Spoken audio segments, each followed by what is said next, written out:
بسم اللہ الرحمن الرحیم۔ السلام علیکم ورحمۃ اللہ وبرکاتہ۔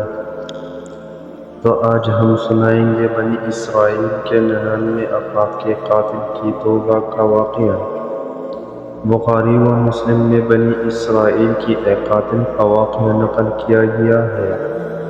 حضور اکرم صلی اللہ علیہ وآلہ وسلم نے اللہ کے ہاں توبہ کی قبولیت سے متعلق صحابہ کرام کے سامنے بنی اسرائیل کے ایک قاتل کا نہایت خوبصورت اور ایمان افروز واقعہ بیان فرمایا کہ بنی اسرائیل میں ایک شخص چوری، ڈکیتی اور قتل میں بہت مشہور تھا اور نہایت معمولی سی بات پر قتل کر دیتا تھا۔ ہوتے ہوتے اس کے ہاتھ سے 99 افراد کا قتل ہو چکا۔ اس کے بعد اس کے دل میں احساس پیدا ہوا کہ مجھے بھی تو اللہ کے ہاں جانا ہے۔ چنانچہ یہ فکر پڑتا رہا اور لوگوں سے معلومات کرتے ہوئے سرگردہ پھرنے لگا کہ کیا میری توبہ قبول ہو سکتی ہے یا نہیں۔ کسی عالم شخص سے ملاقات کی فکر ہوئی کہ معلوم کیا جائے کہ ایسے شخص کی توبہ قبول ہو سکتی ہے یا نہیں۔ اسی حوالے سے لوگوں نے ایک عابد شخص کے پاس جانے کا مشورہ دیا۔ اس شخص نے اس کے پاس جا کر مسئلہ معلوم کیا، کیا میری توبہ قبول ہو سکتی ہے اور کیا میری مغفرت ہو سکتی ہے، جبکہ میں نے 99 انسانوں کی جان ماری ہے۔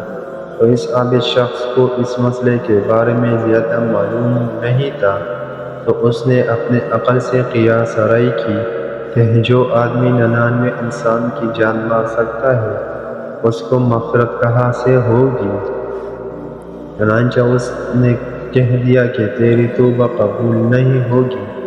تو اس شخص نے غصے اور جلال میں آ کر اس کو بھی قتل کر کے 100 کا حصہ مکمل کر دیا کہ جب میری توبہ قبول نہیں ہوئی تو تجھے بھی ختم کر کے 100 پورے کر دیتا ہوں۔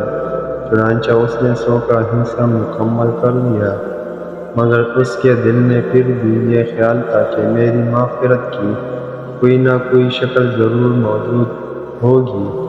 اس لیے اس نے لوگوں سے پھر معلومات کا سلسلہ جاری کر دیا کہ روئی زمین میں سب سے بڑا عالم کون ہے، وہی میرے مسئلے کا حل بتا سکتا ہے۔ آخر لوگوں نے اس کو بتلایا کہ فلاں جگہ ایک عالم رہتا ہے، اس سے جا کے معلوم کرو۔ چنانچہ اس نے اس عالم صاحب کے پاس جا کر اپنی زندگی کی ساری کارگزاری سنائی اور 100 آدمیوں کو کس طرح سے قتل کیا سارا کارنامہ سنا دیا۔ معلوم کیا کہ اب بتلائے کہ میرے توبہ قبول ہو سکتی ہے یا نہیں، کیا اللہ کے ہاں مجھے جیسے گناہگار کے لیے بھی مغفرت کا کوئی خانہ ہے۔ تو اس عالم صاحب کو چونکہ علم تھا تو اس نے بتلایا کہ تیری گناہ معاف کرنے میں اللہ کے ہاں کوئی رکاوٹ نہیں۔ اللہ کی رحمت کا سمندر تجھ جیسے گناہگاروں کی گناہوں سے بہت بڑا اور بہت وسیع ہے۔ چنانچہ اس عالم صاحب نے اسے مشورہ دیا کہ تم فلاں جگہ سفر کر کے جاؤ، وہاں کچھ اللہ کے بندے رہتے ہیں، ان کا مشغلہ صرف اللہ کی عبادت ہے، ان کے ساتھ مل کر اللہ کی عبادت کرو اور نادم ہو کر اپنے گناہوں کی معافی مانگو، انشاءاللہ اللہ تعالیٰ تمہاری مغفرت ہو جائے گی۔ جب اس شخص نے آدھا راستہ طے کر لیا تو ملک الموت آ گئی۔ اب اس کی روح لے جانے کا مسئلہ کھڑا ہوا۔ آسمانوں سے رحمت کے فرشتے بھی آئے اور عذاب کے بھی۔ رحمت کے فرشتے کہنے لگے، اس کی روح لے جانے کا حق ہم کو ہے، اس لیے کہ یہ سچے دل سے توبہ ہو کر عبادت کے لیے جا رہا ہے۔ عذاب کے فرشتے کہنے لگے کہ اس کی روح لے جانے کا حق ہم کو ہے، اس لیے کہ اس شخص نے کبھی کوئی نیکی کا کام ہی نہیں کیا۔ اسی دوران آسمانوں سے ایک فرشتہ آیا۔ بعض روایت سے معلوم ہوتا ہے کہ یہ آنے والا فرشتہ حضرت جبرائیل امین تھے۔ چنانچہ اس فرشتے نے تشریف لا کر ان دونوں طرح کی فرشتوں کے درمیان یہ فیصلہ کیا کہ دونوں طرف کی مسافت ناپ کر کے دیکھ لو، جہاں سے آ رہا ہے اس کی مسافت قریب ہے یا جہاں جا رہا ہے وہاں کی مسافت، لہٰذا جہاں کی مسافت قریب ہو اس شخص کو وہاں والوں میں شمار کر دیا جائے۔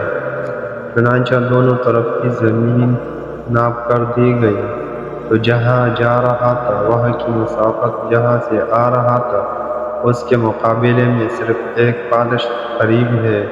چنانچہ فیصلہ ہوا کہ مقامی مسیحت سے مقام عبادت صرف ایک پالش قریب ہے، اس لیے رحمت کے فرشتوں کو اس کو لے جانے کا حق حاصل ہوا۔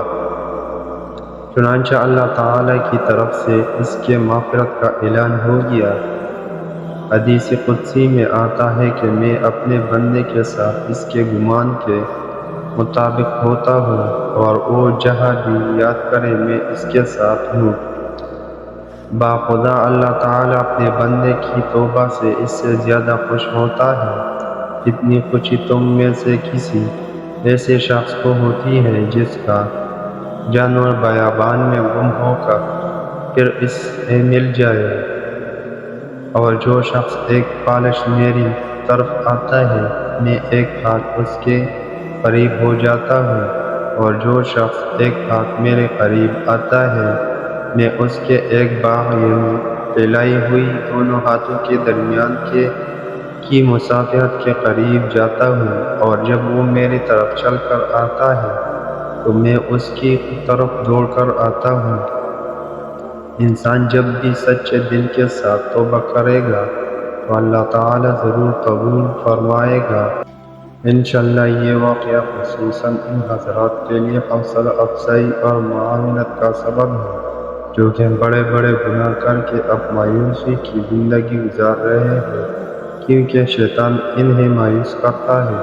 بہرحال گناہگار کو شیطان کی باتوں میں آ کر مایوس نہیں ہونا چاہیے، بلکہ اللہ کی رحمت سے اچھی امید رکھ کر سچی توبہ کے ذریعے اپنے آپ کو پاک اور صاف کر لینا چاہیے۔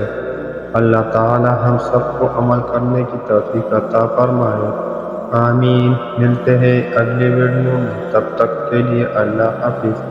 اگر ویڈیو اچھی لگے تو ویڈیو کو لائک، شیئر اور چینل کو سبسکرائب کر دیں۔